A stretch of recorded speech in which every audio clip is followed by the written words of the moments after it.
la traductora? On veut qu'il y ait du monde.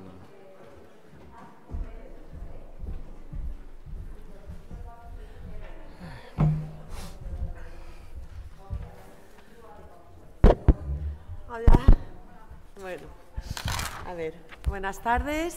Bueno, estamos aquí con Philippe Dosage, director de la película Jeunesse, que hemos presentado en sección oficial. El pase de prensa fue ayer por la tarde. La película muestra una cierta reivindicación del mundo interior rico, tan rico que pueden tener los jóvenes y adolescentes, y esa cierta idealización de ese momento vital. Bienvenido, Philippe. Muchísimas gracias por estar aquí. Y queríamos saber un poco cuál es tu relación siempre con la juventud y la adolescencia. Siempre te gusta hablar de ellos, sobre todo en esta película, y quería saber un poco tu relación con... Ay, sí, que se callen.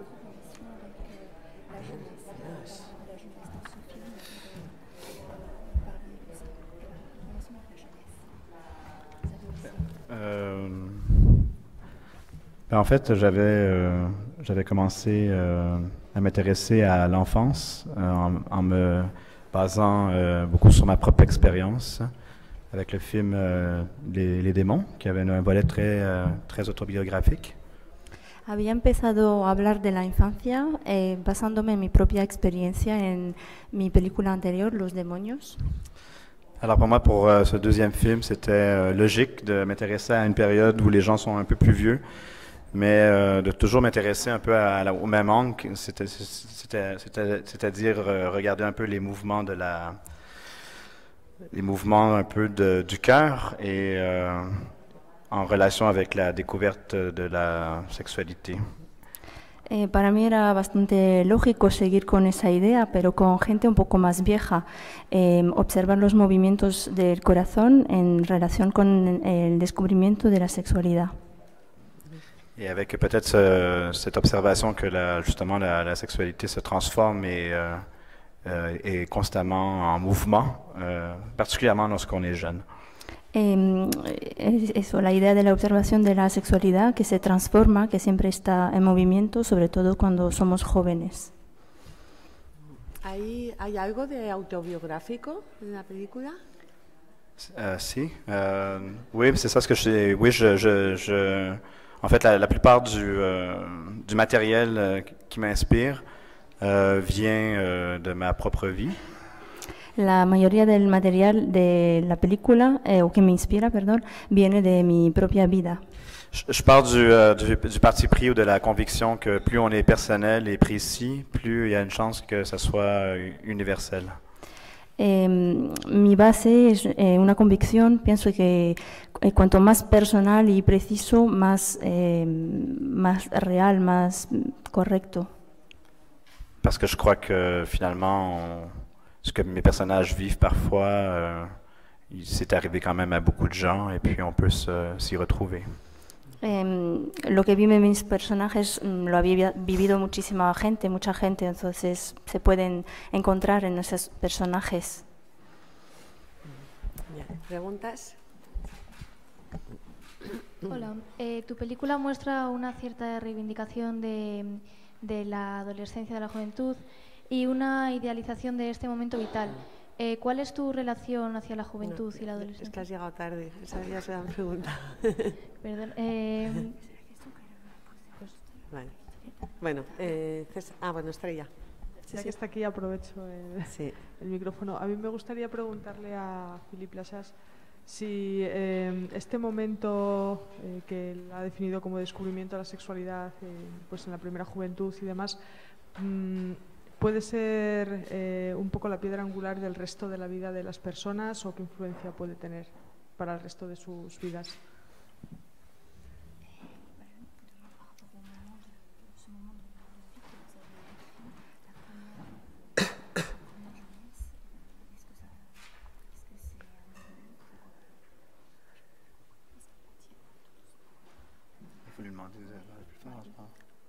¿Podéis repetir un poco la pregunta? Porque al final se me fue el sonido.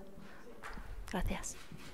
Me pregunto si ese despertar sexual en la juventud, cuando hay algunos que son increíblemente jóvenes, todavía están en su más tierna adolescencia, en el campamento y demás, cómo resuelvan esas situaciones, si puede ser determinante en el devenir del resto de su vida.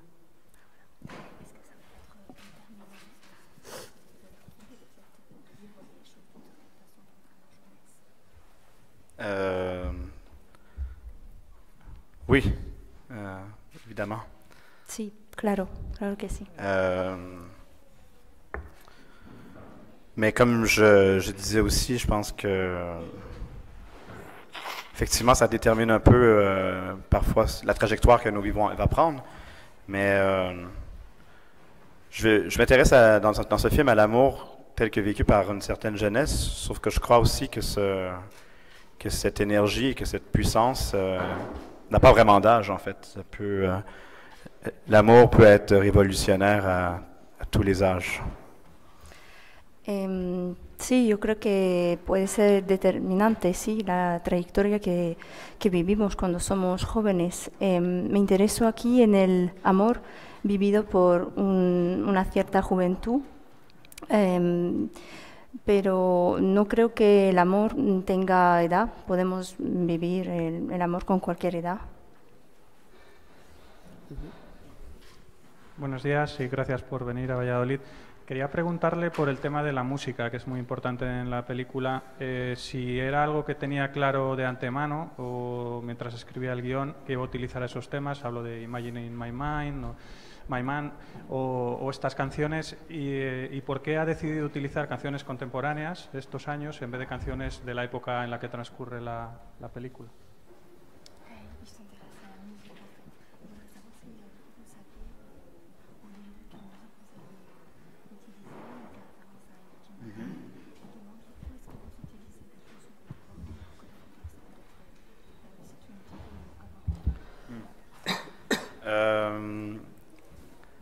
Oui, la plupart des pièces dans le film musical sont... en fait, quand j'écris, j'écoute beaucoup de musique, alors ça inspire beaucoup le scénario. Et puis on espère toujours qu'on va pouvoir obtenir les chansons qu'on a imaginées. Et pour moi, c'est sûr que comme réalisateur, un des plus grands plaisirs que j'ai, c'est une fois rendu au montage de finalement voir si la musique que j'avais en tête fonctionne sur les images, parce que c'est pas quelque chose que je peux vraiment tester avant. Et puis lorsque ça marche, eh bien la plupart du temps ça fonctionne. Eh bien là c'est vraiment très très très réjouissant. Escucho mucha música cuando escribo y eso me inspira. Y bueno, no siempre uno puede obtener las canciones imaginadas para la película, pero es un placer poder probarlo, ¿no? Ver si la música funciona en las imágenes, y si funciona, pues es un auténtico placer. Et pour toute la question de la musique, en fait, le film effectivement est un peu, je dirais, intemporel, dans le sens où j'ai pas voulu situer le film dans une époque précise. Para la cuestión de la música, para la cuestión de la música, la película es un poco intemporal. No he querido poner una música precisa. Alors le choix de la musique s'est fait un peu en fonction de ça. Dans le fond, j'ai mélangé des choses très contemporaines à de la musique, à de la musique qui l'est moins. Notamment, il y a une pièce aussi des années 50 qui revient, qui est du surf rock, d'un groupe qui s'appelle The Trashmen, qui date vraiment, c'est la musique sur laquelle mes parents auraient pu danser. Bueno, para la elección de la música he querido hacer una mezcla entre música muy contemporánea y música que los menos. Por ejemplo, la música de los años 50, hay un tema que se repite varias veces que se llama surf rock, en el cual mis padres pueden haber bailado.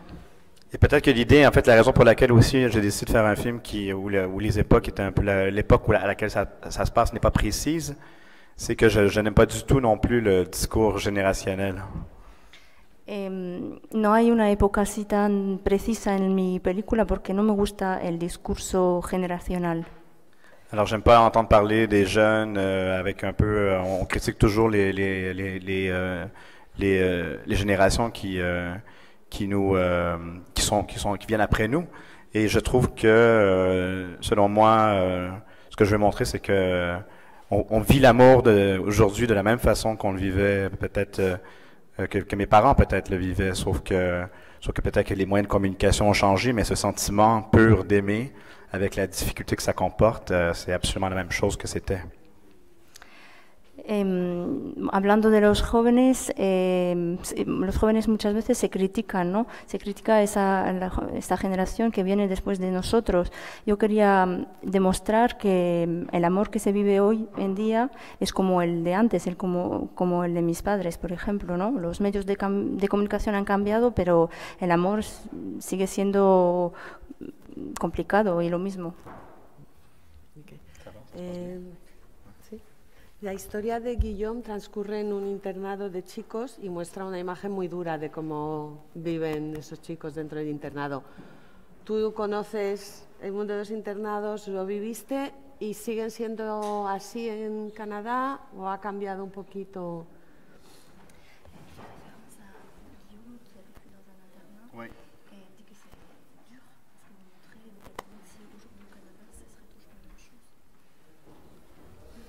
En fait, l'idée du collège de garçons, moi je suis allé dans un collège de garçons et depuis quelques années, ils font rentrer les filles et puis ça se mixe, mais c'est très très récent. Yo estuve en un internado únicamente de chicos, pero hoy en día sí que las chicas tienen acceso también, todo eso se va mezclando. Alors, ça correspond à quelque chose qui peut-être est en train de disparaître, mais en fait, ça existe peut-être encore, mais c'est plutôt rare. Corresponde a algo que está desapareciendo. Igual sigue existiendo, pero sigue siendo bastante raro. Et il y a beaucoup de choses qui, par exemple, le professeur dans le film, c'est vraiment inspiré d'un réel professeur que j'ai eu et notre relación était très similaire à ce qu'on voit dans le film. El profesor que está dentro de la película fue un profesor mío real, ¿no? Entonces está inspirado en hechos reales. Benito. Hola.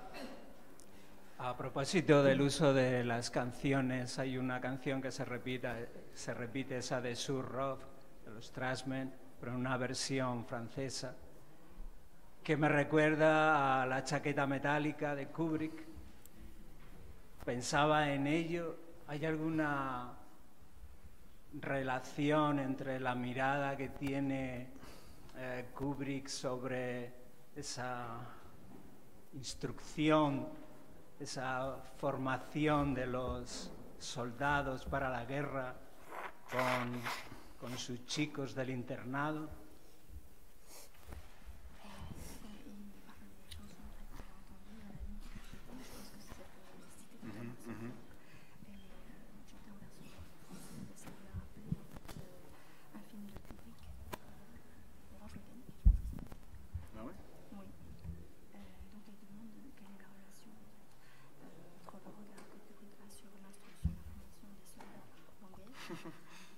Donc il parle de Full Metal Jacket.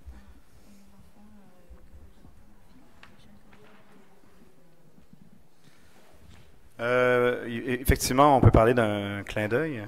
Hay efectivamente como un guiño. Comme une petite citation, mais c'est pas. Je me suis amusé effectivement à prendre une musique très similaire qu'il y a dans Full Metal Jacket surtout pour l'histoire aussi de lorsqu'on les voit courir. Ça peut rappeler un peu ça, quoi, le camp d'entraînement. Sí, bueno, es un guiño para mí, ha sido algo como un poco divertido, ¿no? Hacer referencia a esta película de Kubrick, por ejemplo, cuando están corriendo, eso recuerda un poco la película. Mais je pense que j'ai voulu faire ça dans un clin d'œil plutôt léger où je m'amusais sans nécessairement y attarder un sens plus profond. Mais puisque vous posez la question, je peux essayer d'en trouver un. Bueno, pero mi guiño ha sido ligero, ¿no? Me estaba divirtiendo y no pensaba en un sentido profundo, pero bueno, ahora que me ha hecho la pregunta, pues me la voy a hacer. Alors, si on regarde l'univers que je décris quand même au collège, c'est quand même un monde assez conservateur où tout ce qui est hors norme est puni. Si miramos el universo que describo, se trata de un instituto bastante conservador. Todo lo que está fuera de las normas se castiga. Aussi où les codes reliés aux stéréotypes, aux stéréotypes reliés au genre, féminin, masculin, sont très clairement établis. También los códigos que están vinculados con los estereotipos del género masculino o femenino están claramente establecidos. Alors, effectivement, je pense que dans le film, on sent quand même que la difficulté d'être jeune aussi, c'est que c'est assez risqué d'être authentique et sincère envers soi-même parce qu'il y a une part de la société qui cherche toujours à nous écraser. Nos habla la película de la dificultad de ser un joven bastante arriesgado. El hecho de ser joven y arriesgado es difícil, ¿no? La sociedad al final siempre nos va a pisar. Estrella, ¿tenías una pregunta? Sí, yo quería profundizar un poco más en la figura del profesor, porque en una película en la que los adultos prácticamente desaparecen y se centra la atención en las relaciones de los jóvenes, el profesor en la historia de Julien es el único que está presente, y me gustaría si pudiera comentar un poco qué representa el papel del profesor y por qué tiene un papel tan destacado un adulto en esa historia.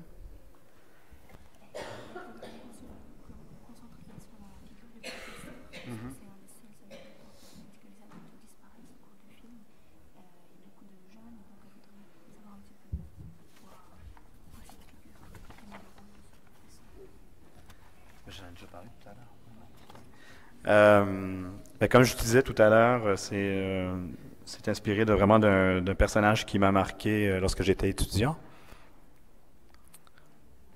Es un personaje, como decía antes, que fue muy importante para mí cuando era estudiante. Et ce que je trouvais intéressant en fait de le transposer, c'est que finalement dans un film, c'est que d'en faire un personnage de fiction, c'est que nous étions à la fois admiratifs aussi de ce personnage lorsque nous étions jeunes parce qu'il était très charismatique.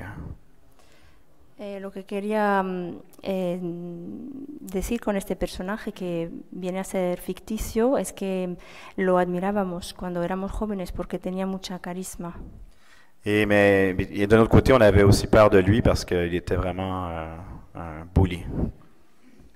Un bully? Está utilizando una expresión de Quebec que no conozco. Sí, que a la vez también le tenían miedo. Parce qu'il pouvait à tout moment vous surprendre et vous humilier. Humilier ou quoi? Porque era capaz de humillarlos. Et voilà, je pense qu'il y a j'ai peut-être décidé de le mettre dans le film pour me venger. Igual lo he puesto en la película para vengarme. Mais aussi pour illustrer une forme de dynamique de pouvoir qui est représenté dans ce petit micro-organisme qui est la cellule d'une classe, mais ce sont des dynamiques aussi qu'on peut retrouver dans la société.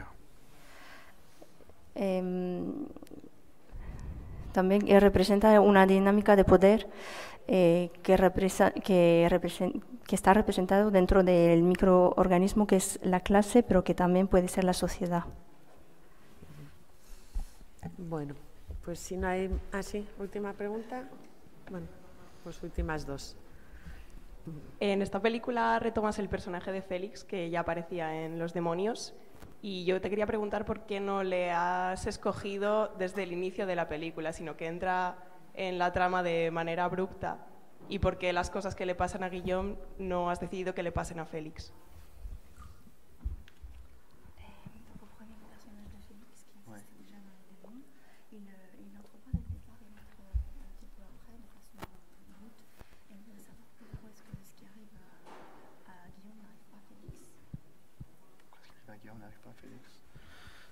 Je voulais, évidemment, toute cette partie-là, en fait, pour moi, c'était une façon de montrer, parce que je pense qu'à l'âge, pendant l'adolescence, l'amour qu'on vit à 16-17 ans, c'est complètement différent que lorsqu'on a 13-14 ans. Quería decir que cuando somos adolescentes, el amor de los 16-17 años es totalmente distinto del de los 13-14 años.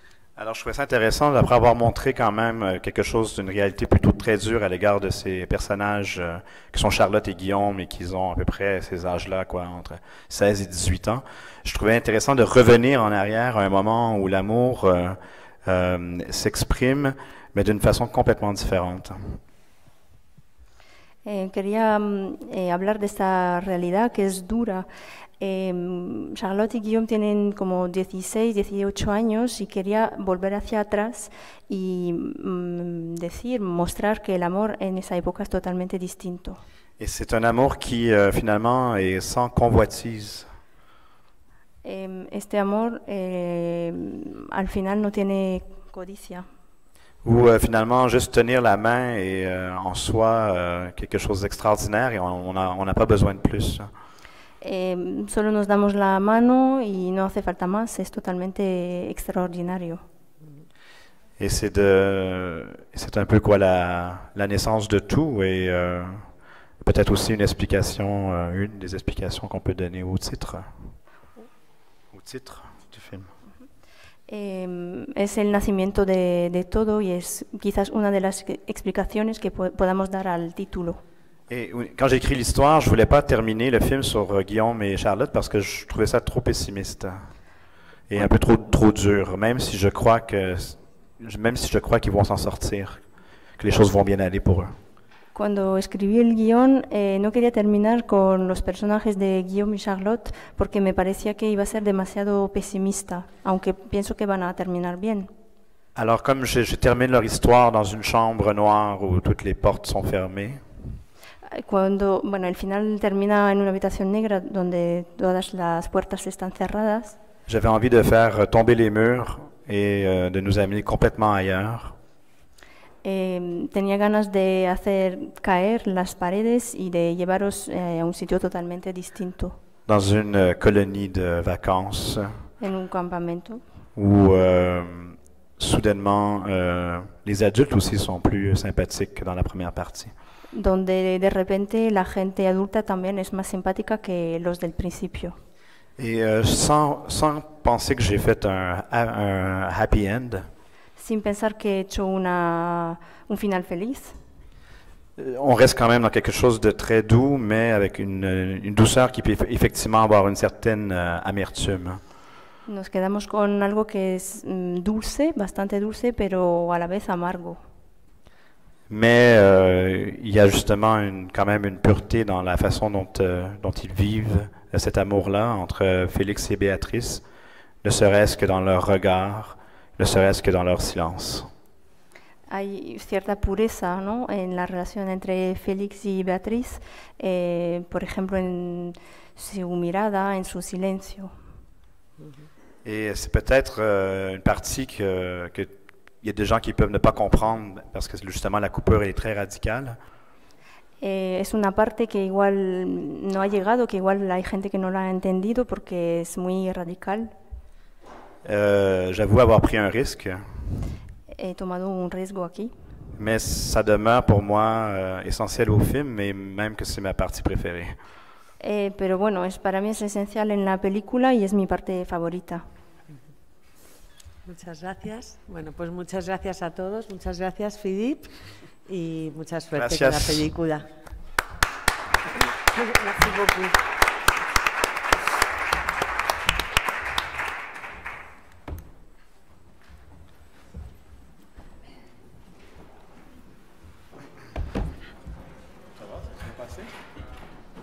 Il y a une idée que j'ai mal transmise, je crois. Il n'y a pas des questions ou moins des réponses? Je ne sais pas trop. Moi, ça? Avec des petites notes, c'est difficile parfois. Ah ouais.